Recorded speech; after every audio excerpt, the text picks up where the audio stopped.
যে রাজ্যে পুলিশকে বোম মারুন বলে তৃণমূল নেতা ছাড় পেয়ে যেতে পারে, সেই রাজ্যে বিরোধীদের উপর বোমা মারাটাকে তৃণমূল দস্তুর বানিয়ে ফেলবে, স্বাভাবিক বানিয়ে ফেলবে, এটা হওয়ারই কথা। মমতা ব্যানার্জি পুলিশ মন্ত্রী, উনি কি দায়িত্ব নেবেন? ওনার পুলিশের কি সৎসাহস আছে এই অপরাধীদের ধরার?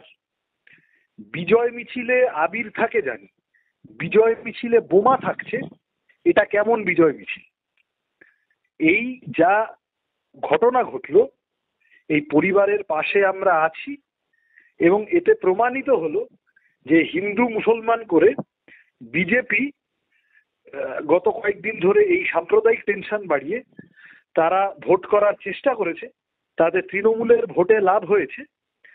আসলে তৃণমূল কাদের বিপদ মনে করে সেটাও এই ঘটনায় আরেকবার প্রমাণিত হলো। মিতার মা যে অভিযোগটা করছে যে বাবাকে না পেয়ে চতুর্থ শ্রেণীর মেয়ের উপর, বাবাকে পেলাম না মেয়ের উপর, মানে হিংসা কোন পর্যায়ে পৌঁছালে এমনটা ঘটে?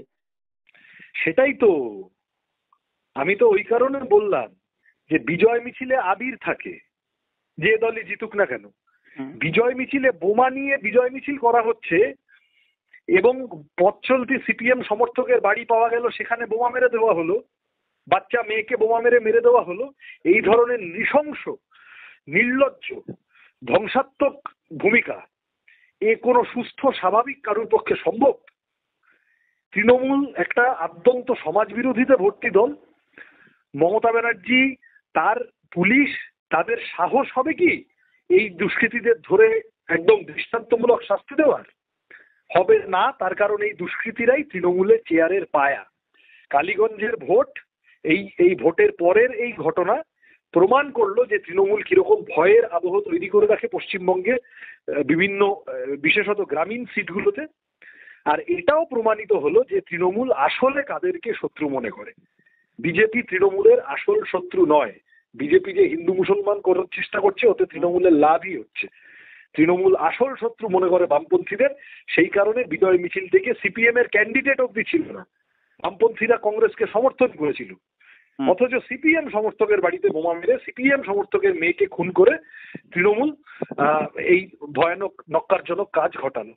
মুখ্যমন্ত্রী, পুলিশ মন্ত্রীর হাতে এই রক্তের দাগ লেগে আছে বলে আমি মনে করি। শেষ প্রশ্ন, পুলিশ ইতিমধ্যে কিন্তু পুরনো কোনো গোষ্ঠী সংঘর্ষের জেরে এই ঘটনাকে এরকম একটা তত্ত্ব খাড়া করার চেষ্টা করছে।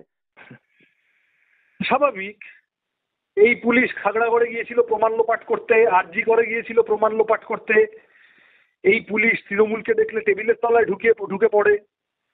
আমি তো ওই কারণে বললাম, মুখ্যমন্ত্রী একটা ফেস সেভিং স্টেটমেন্ট করে দিয়েছেন শাস্তি হবে বলে, কিন্তু আসলে পুলিশের এবং তৃণমূলের ক্ষমতা নেই এই গুন্ডাদেরকে কন্ট্রোল করার। এই কারণে তো আমি বললাম যে পুলিশের কি সৎসাহস হবে এই যে যারা বিজয় মিছিলে বোমা নিয়ে গেল তাদেরকে চিহ্নিত করে অ্যারেস্ট করা এবং শাস্তি দেওয়া? যাবজ্জীবন কারাদণ্ডের মামলা রুজু হওয়া উচিত, কিন্তু পুলিশ এই অপরাধীদের কিছু করবে না।